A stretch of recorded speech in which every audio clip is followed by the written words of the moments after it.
Hi everyone, welcome back to the channel. Now, 24 hours ago, I took my car to Southampton Audi after problems with the screens going dark on me, and a few other little warranty bits that really, build quality should be better, but I had a couple of issues. And then this morning, I got a call back from Audi, and they told me my car was ready to collect. So I certainly wasn't expecting to get it back after 24 hours, and I'm sure a lot of you weren't either. I am aware that some people who've had this software update, it's just kind of failed on the update. It's caused them a nightmare, and they've been without a car for a week while Audi are trying to kind of work out how to kind of boot up the operating system and software into the car once again and get the car to start up correctly.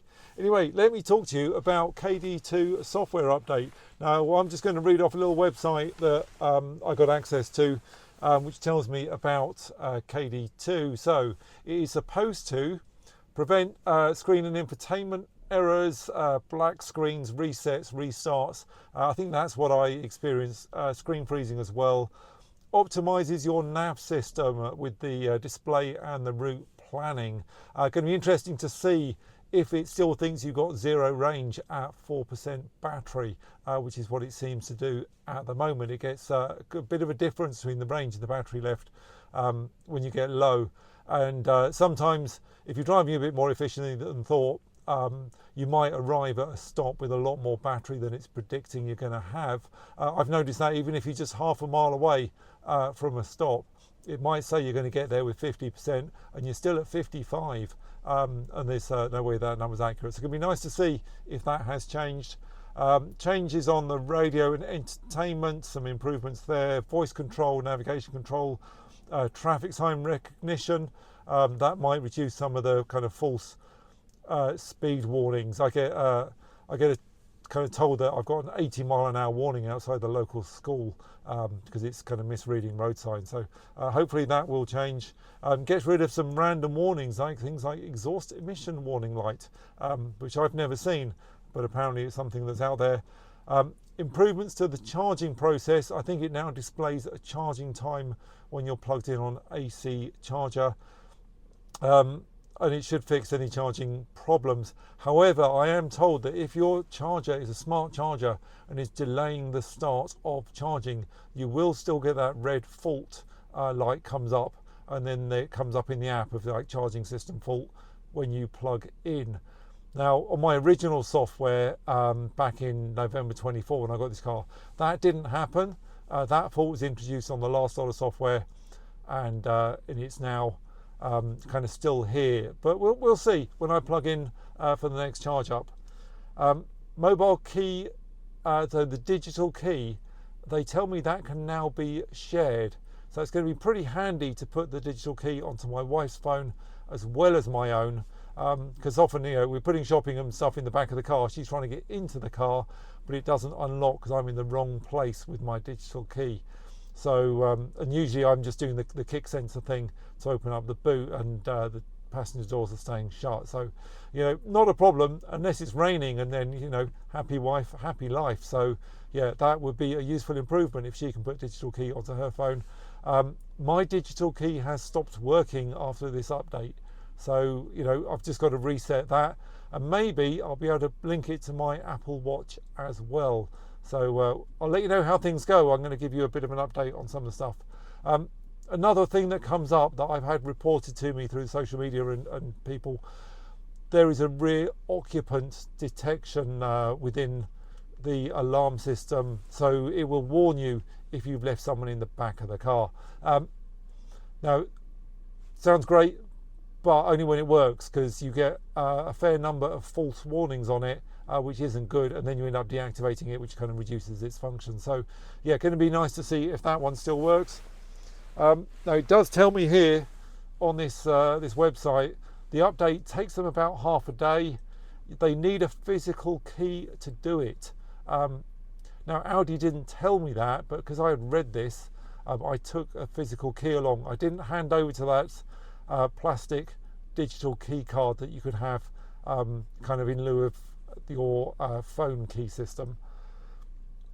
They've got to have the car plugged in when they do it. the privacy mode. If you've turned on privacy mode, that's now turned off when you get your car back. And there's a few personal settings like HUD navigation, radio, languages that might need to be reconfigured.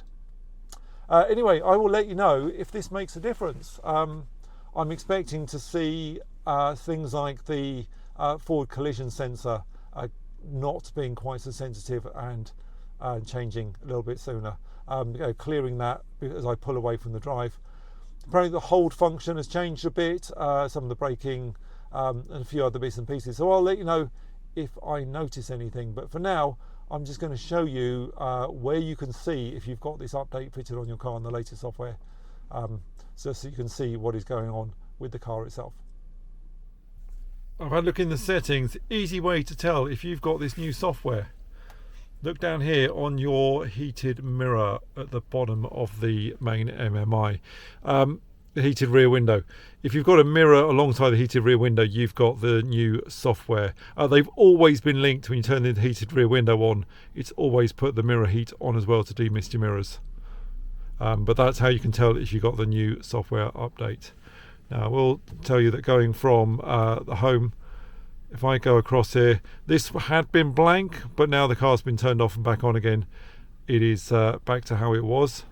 And then my individual settings,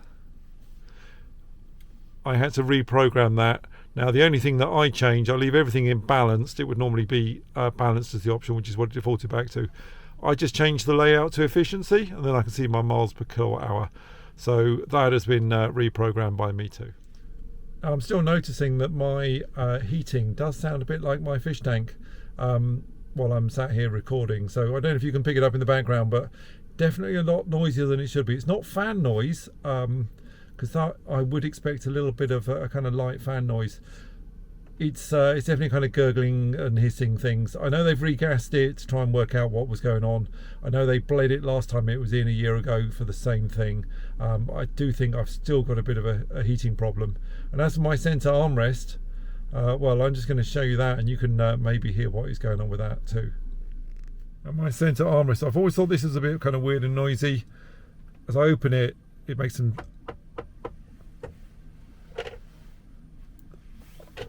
I don't think it should be clonking like that. I've not known any other car do that. There must be some kind of ratchet system in it that's just a bit crap. Doesn't sound good to me. So that is a disappointment to find that hasn't changed.